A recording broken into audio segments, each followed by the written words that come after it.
So, hi guys, welcome back to my channel. And today we are going to discuss a very interesting topic, that is bronchitis. Now, before starting the topic, if you find this video is useful for you, then like it, comment on it, and subscribe my channel. So, let's get to work. So, before starting this topic, let's make a short overview on the functional anatomy of respiration. So basically यहाँ पे दो चार component वो हमें बिल्कुल mind में set करना है, एक इमेजिनेशन लेके चलना है ताकि हमें आगे चीज़ें जो हम पढ़ते जाए वो हमें समझ में आता रहे। प्राइमरी टारगेट हमारा ये रहेगा ब्रोंक्यूल्स, ठीक है, इसको हमें समझना। Primary target that is bronchioles, उसे हम अच्छे से समझना। ठीक, बेसिकली सबको हमें पता ही है कि ट्रैकिया T5 पे जाके प्राइमरी में कन्वर्ट होता है, प्राइमरी सेकेंडरी में, सेकेंडरी टर्शियरी में, टर्सरी आगे चल के ब्रोंक्यूल्स में, एल्वोलाई में, एल्वोलर सैक में। ठीक है, तो एक इमेजिनेशन ये देख के चलें ताकि हमें आगे चीज़ें को पढ़ने में आसानी हो। ठीक है, now let's back to this slide. तो ब्रोंकाइटिस को हम डिफाइन कैसे कहते हैं कि dilatation which is abnormal and irreversible. It means कि जो भी ब्रोंक्यूल्स का पाथवे है उसमें डायलिटेशन होगा और वो डायलिटेशन नॉर्मल नहीं होगा, एबनॉर्मल होगा एंड इरिवर्सिबल होगा। इट मीन्स कि जो भी डायलिटेशन हो गया है ये वापस से फॉर्म में कन्वर्ट नहीं होगा। ठीक है, it may be focal, diffused, congenital and acquired. Focal को कैसे हम समझते हैं? फोकल जब भी ब्रोंक्यूल्स एक जगह प्राइमरी एक जगह पे स्टेबल हो, मतलब एक जगह इन्फेक्शन हो या एक जगह डायलिटेशन हो, हम इसको नाम देते हैं फोकल। सपोज करो जितने भी ये ब्रोंक्यूल दिख रहे हैं सब में इन्फेक्शन है, सॉरी सब में डायलिटेशन है, हम इसको नाम देते हैं फिर डिफ्यूज़। अगर ये जन्म से है, बाय बर्थ है, तो हम इसको नाम देते हैं कंजेनाइटल। और किसी सिंड्रोम से, किसी फॉरेन बॉडी से अगर ये डायलिटेशन हुआ है तब हम इसे नाम देते हैं एक्वायर्ड। ठीक है, नाउ डेफिनेशन कंप्लीट हो गया। क्या हो गया? Dilatation of the bronchioles abnormal and irreversible. ठीक, it may be focal, diffuse, congenital and acquired. इसके बाद दो डायग्राम को देख के हम बिल्कुल अच्छे से समझ जाएंगे कि क्या है। ठीक है, ये हैं दो डायग्राम। सबसे पहला ये एक डायग्रामेटिक फॉर्म में रिप्रेजेंट है। ठीक है, इसमें देखो क्या है कि जो ब्रोंक्यूल्स एयरवे का पाथवे है वो यूनिफॉर्म है और कोई ऑब्स्ट्रक्शन प्रेजेंट नहीं है, एयर बिल्कुल स्मूथली ट्रैवल कर सकता है। ठीक है, बिल्कुल ठीक ऐसे ही पैथोलॉजिकल का कॉज देखो, इसमें क्या हो गया, इसमें जो डायलिटेशन कुछ ज़्यादा बड़ा हो गया और बीच में म्यूकस भी है दैट इज़ स्पूटम, और जो भी एयर ऐसे ट्रैवल करेगा वो ऑब्स्ट्रक्ट होगा। ठीक है, ठीक ऐसा ही एक डायग्राम इधर भी है, ये भी देखो कि ब्रोंकाइटिस क्या है, हेल्दी एयरवे जो भी है उसका देखो ल्यूमेन बिल्कुल यूनिफॉर्म है। जो ये ब्रोंक्यूल्स की वॉल है ना तो इस थिक्ड है, नॉर्मल है बिल्कुल, एयरवे वॉल बिल्कुल थिक्ड है, यूनिफॉर्म है। इधर आगे देखो इस बिल्कुल लेफ्ट साइड में airway with bronchitis, scarred and thickened airway wall. ये जो वॉल है बिल्कुल थिक्ड है, ठीक है, और उसके अंदर क्या है, स्पूटम भरा हुआ। ठीक, तो ये बेसिकली आप ये समझ गए होंगे। ठीक है ना, ब्रोंकाइटिस की डेफिनेशन हो गई। ब्रोंकाइटिस को ब्रोंक्यूल्स में होता है, डायलिटेशन होता है। ठीक, ये दो डायग्राम से हम समझ। अब इनके बाद से जो ब्रोंकाइटिस के समझते हैं, अब इसमें बॉडी में मतलब लंग्स में क्या क्या पैथोलॉजिकल चेंजेस इंक्लूड करते हैं, मतलब इंक्लूड होते हैं। तो सबसे पहला है that is destructive and inflammatory changes in the medium size of bronchi. जो भी मीडियम साइज के ब्रोंकाई होते हैं उसके जो भी नॉर्मल कंपोनेंट है जैसे कार्टिलेज, मसल्स हैं, इलास्टिक टिश्यूज़ हैं, ये डिस्ट्रॉयड हो जाते हैं and replaced by fibrosis. It means कि सपोज करो ये लंग्स की मतलब ब्रोंक्यूल जो है, मीडियम ब्रोंकाई है, ये किस में कन्वर्ट हो गए, फाइब्रस टाइप में। ठीक है, फाइब्रस टाइप में चेंज हो गए। ठीक, दूसरा क्या है, कलेक्शन ऑफ सिक्रीशन। जो भी डायलेटेड हो गए ब्रोंक्यूल, उसमें पहले तो कुछ नहीं था पर बाद में क्या होगा, बिल्कुल थिकी प्लूरेंट स्पूटम इसमें कन्वर्ट, मतलब वो हो जाएगा, कलेक्ट हो जाएगा डक्ट में। ठीक है, विच लीड्स टू ऑब्स्ट्रक्शन, जो कि एयर के ट्रांसपोर्टेशन को ऑब्स्ट्रक्ट करेंगे। तीसरा क्या होगा, माइक्रोस्कोपिकली में क्या क्या चेंजेस आएगा, मतलब माइक्रोस्कोपी कहने का मतलब है कि सेल लेवल पे क्या क्या चेंज आएगा। तो जो भी ब्रोंकियल्स है, पेरी ब्रोंकियल्स है, उनमें इन्फ्लामेशन होगा, उनमें फाइब्रोसिस होगा, और जो भी ब्रोंकियल वॉल होंगे उसमें डिस्ट्रक्शन होंगे। तो 3 पैथोलॉजिकल चेंजेस क्या क्या होंगे। सबसे पहला destructive and inflammatory changes in medium side of bronchi, दूसरा कलेक्शन ऑफ सिक्रीशन, और तीसरा माइक्रोस्कोपी में क्या होगा, ब्रोंक्यूल्स, पेरी ब्रोंक्यूल्स में इन्फ्लामेशन होगा, फाइब्रोसिस होगा, और फाइनली क्या होगा, destruction of the bronchial wall. ठीक है।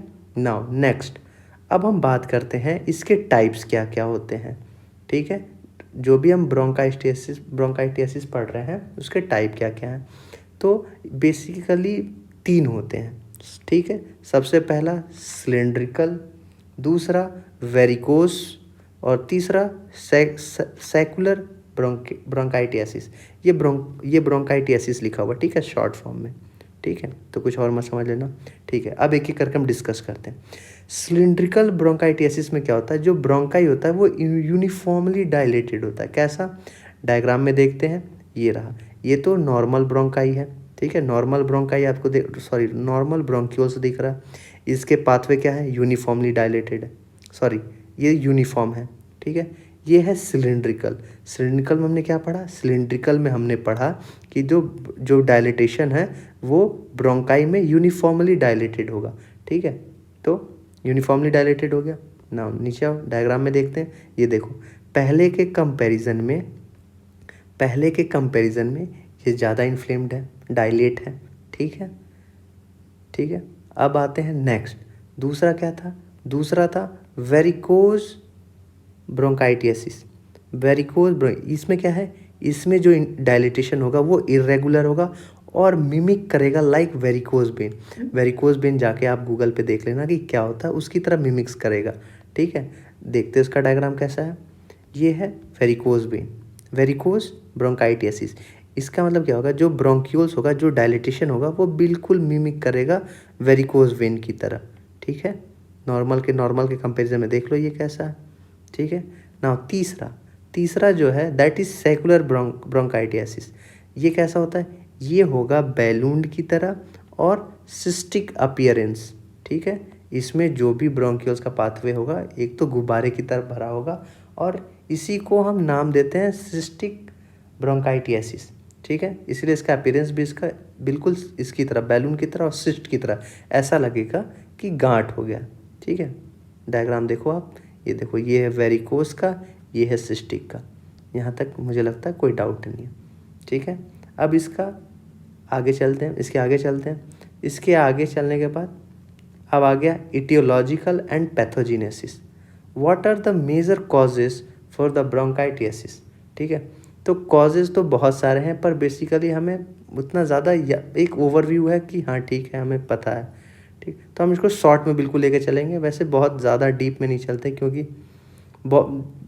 कॉजेज़ बहुत मेजर है, हमें बहुत शॉर्ट में लेके चलना है। ठीक है, ज़्यादा बड़ा करूँगा तो वीडियो ज़्यादा बन जाएगा।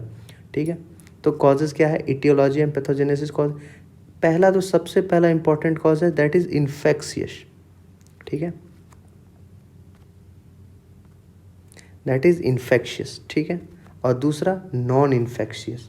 अब इन्फेक्शियस में क्या होता है, या तो बैक्टीरिया से होगा, या तो वायरल से होगा, या तो फंगल इन्फेक्शन होगा।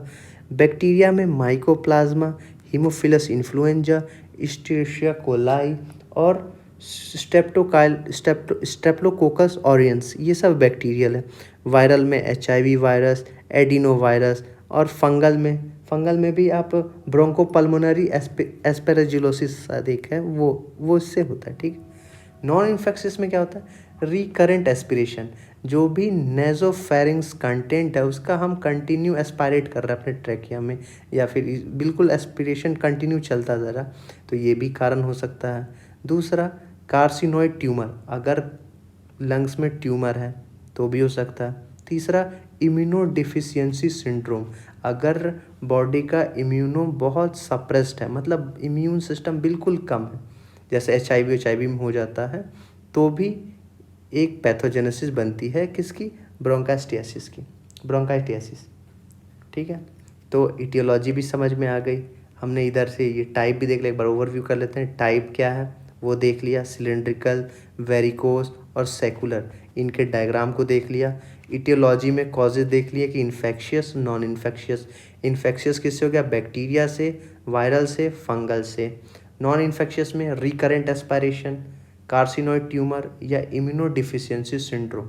ठीक है, अब बात आती है कि क्लिनिकल फीचर्स, कि हम कैसे आइडेंटिफाई करेंगे क्या क्या सिम्टम्स पेशेंट में प्रेजेंट हो गए। तो पेशेंट क्या होगा? क्रॉनिक कफ। पेशेंट में क्या होगा? Chronic cough with massive expectoration, मतलब कि पेशेंट कंटिन्यू खांसता, मतलब क्रॉनिक खांस रहेगा, जिस बिल्कुल खांसता रहेगा। ठीक है, और मैसिव एक्सपेक्टोरेशन यानी जो भी स्पूटम है वो बहुत ज़्यादा अमाउंट में आता रहेगा हमेशा। ठीक है, दूसरा क्या होगा? हीमोप्टाइसिस। हीमोप्टाइसिस में क्या होता है? अब एक बात बताओ कि पेशेंट कंटिन्यू खांस रहा है, ठीक है, तो उसके लंग्स में थोड़ा तो प्रेशर पड़ेगा, थोड़ा सा प्रेशर पड़ेगा, थोड़ा सा लेजन होगा। ठीक है, तो कफ के साथ यानी स्पूटम के साथ, स्पूटम के साथ क्या आएगा? स्पूटम के साथ ब्लड। ठीक है, तो इसको हिमोप्टाइसिस कहते हैं। दूसरा, रिकरेंट पल्मोनरी इन्फेक्शन, पेशेंट को बार बार इन्फेक्शन होने का डर रहेगा, होता भी रहता है। ठीक है, रिकरेंट पल्मोनरी इन्फेक्शन।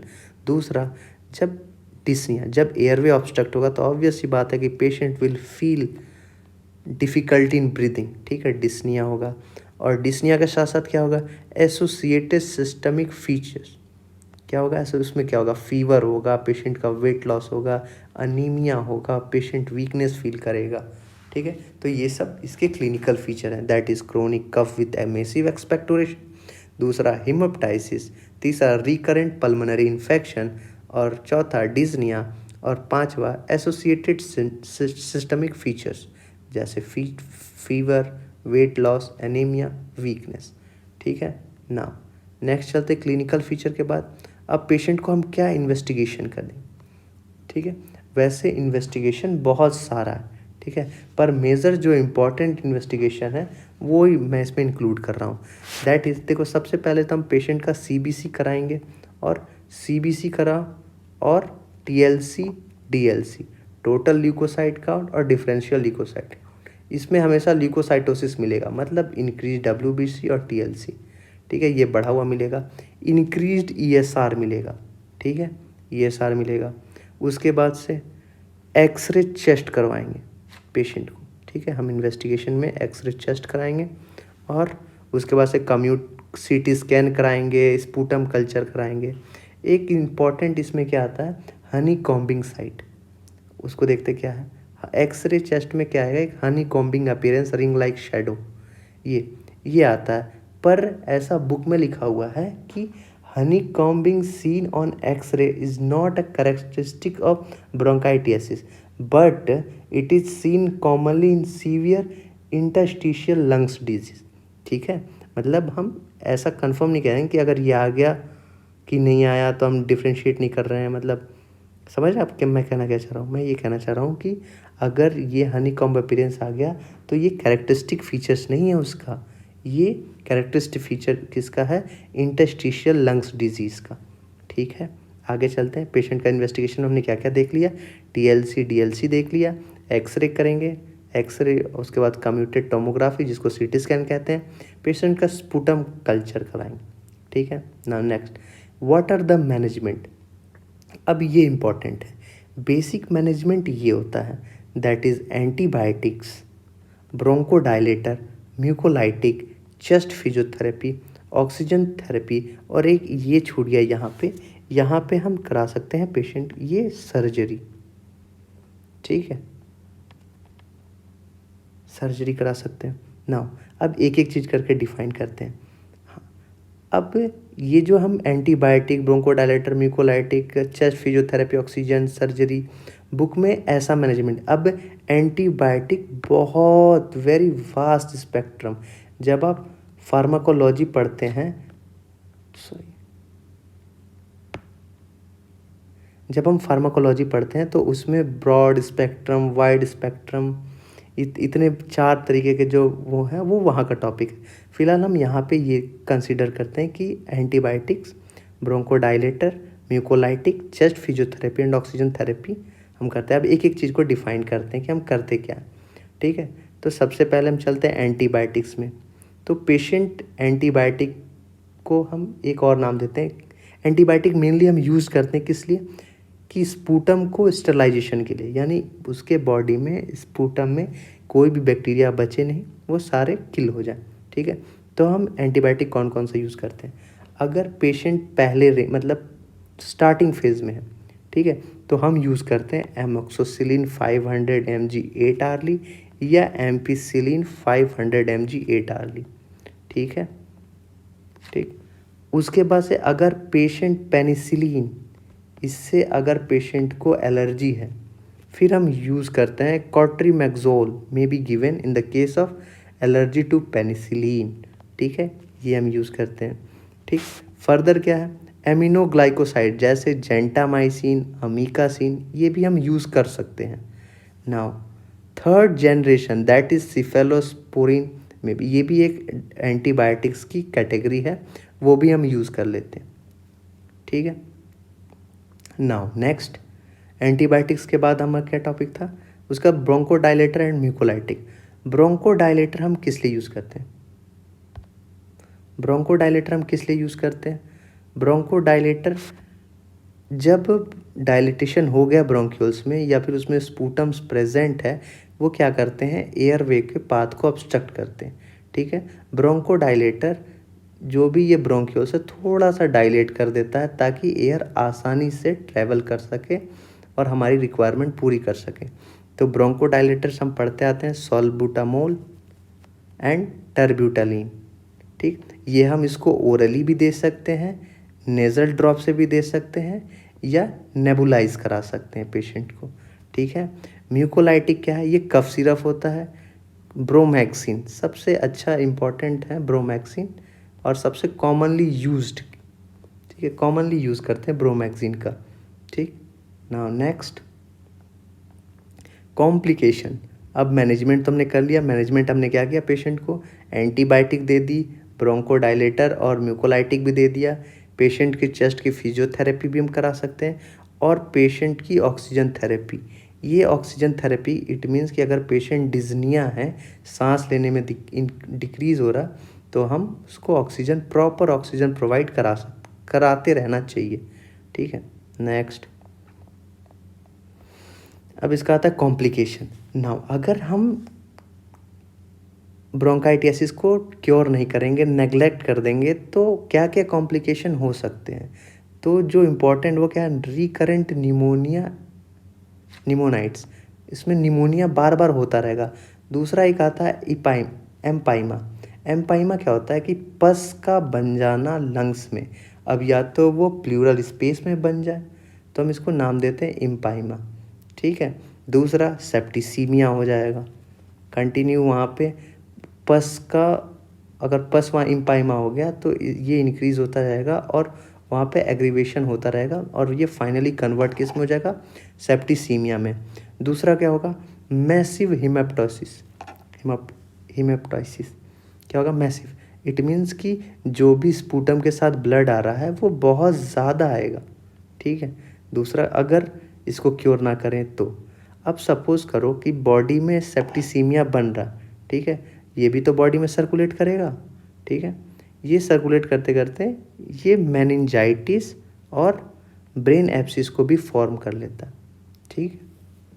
तो हमने क्या क्या पढ़ लिया, हमने पढ़ लिया कि डिफ़ाइन किया हमने सबसे पहले, ब्रोंकाइटिस को डिफ़ाइन करा, एक बार ओवरव्यू कर लेते हैं। दूसरा हमने देखा ब्रोंक्यूल्स को, उसके बाद से ये डायग्राम देखा हमने ब्रोंकाइटिस का कि क्या क्या मेजर वो होते हैं, फिर इसको डायग्रामेटिक फॉर्म में पैथोलॉजी इंक्लूड क्या क्या चेंजेस होते हैं ये हमने देख लिया।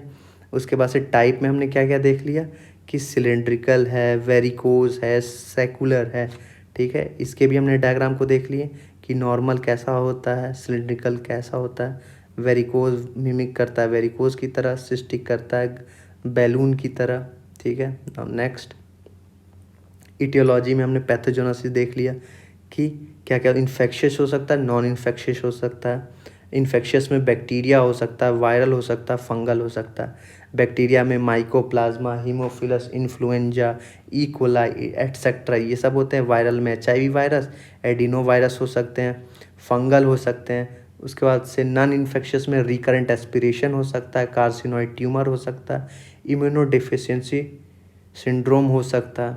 ठीक है। Now next, clinical features. क्या क्या पेशेंट अगर कोई आएगा आपकी OPD और IPD में तो ये सिम्टम्स हो सकते हैं।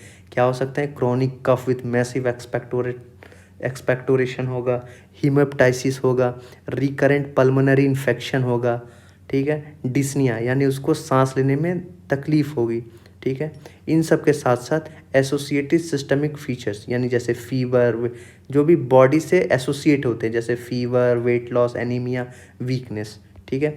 इन्वेस्टिगेशन में हम TLC DLC कराते हैं। उसमें हमें क्या देखने को मिलेगा? उसमें देखने को मिलेगा कि इंक्रीज DSR है और ल्यूकोसाइटोसिस। इट मीन कि WBC और TLC बढ़ा हुआ मिलेगा। ठीक है। पेशेंट की एक्सरे चेस्ट कर लेंगे। एक्सरे चेस्ट में हमें इन्फेक्शन नज़र आ जाएगा। ठीक है। पेशेंट के लिए CT स्कैन यानी कम्यूटेड टोमोग्राफी करा सकते हैं, स्पूटम कल्चर करा सकते हैं। ठीक है। नेक्स्ट, यहाँ पे हमने देखा कि एक हनीकॉम्ब अपीयरेंस ये मेनली देखा जाता है, पर ये ज़रूरी नहीं, ये ब्रोंकाइटिस का कैरेक्टरिस्टिक फीचर्स नहीं है। ये इंटरस्टिशियल लंग्स यानी लंग्स में कोई भी इन्फेक्शन होगा तो ये अपीयरेंस होगा। तो हम ये नाम मतलब ये अपीयरेंस देख के हम ये कह देंगे कि लंग्स में इन्फेक्शन है। That's it. नाउ मैनेजमेंट कैसे करेंगे इसका? मैनेजमेंट हम एंटीबायोटिक्स, ब्रोंकोडायलेटर देंगे, म्यूकोलाइटिक देंगे, चेस्ट फिजियोथेरेपी कराएंगे, ऑक्सीजन थेरेपी कराएंगे और सर्जरी कराएंगे। ठीक है। एंटीबायोटिक्स में भी हम इनमें से या तो एमोक्सिसिलिन देंगे 8 आवर्ली, या तो एम्पिसिलिन देंगे 500 mg 8 आवर्ली। अगर पेनिसिलिन से पेशेंट एलर्जी है तो हम देंगे कॉट्रीमैक्सोल। ठीक है। उसके बाद से एमिनोग्लाइकोसिड एडिशन में, इनके साथ एडिशन में जेंटामाइसिन अमीकासिन में भी यूज्ड। ठीक है। Third generation that is cephalosporin, ये एक एंटीबायोटिक की कैटेगरी है, वो भी हम यूज़ कर सकते हैं। नाउ ब्रोंकोडायलेटर म्यूकोलाइटिक में क्या हो? साल्बुटामोल और टर्बुलिटीन। इसमें क्या होता है? हम पेशेंट को ओरल भी दे सकते हैं, नेजल भी दे सकते हैं और नेबुलाइज भी करा सकते हैं। म्यूकोलाइटिक क्या होता है? ब्रोमैक्सिन। ये म्यूकोलाइटिक एक ऐसा कंपोनेंट होता है जो कि अंदर जो भी स्पूटम है उनको लाइटिक यानी तोड़ के बाहर निकालने का काम करता है। दैट इज़ ब्रोमैक्सिन और इसका कफ सिरप आता है। ठीक है ना। कॉम्प्लिकेशन में रिकरेंट निमोनाइट्स और इम्पाइमा क्या होता है? पस का फॉर्मेशन होता है या तो प्लूरल स्पेस में या तो लंग्स में। सेप्टिसीमिया हो जाएगा। मैसिव हिमेप्टाइसिस मतलब बहुत ज़्यादा ब्लड आएगा। अगर सेप्टिसीमिया हो गया तो मेनिंजाइटिस और ब्रेन एब्सिस भी हो जाएगा। सो गाइज, आई होप कि आपको वीडियो अच्छी लगी हो, और अगर कोई कमेंट हो तो प्लीज़ ज़रूर करना। Thank you very much guys.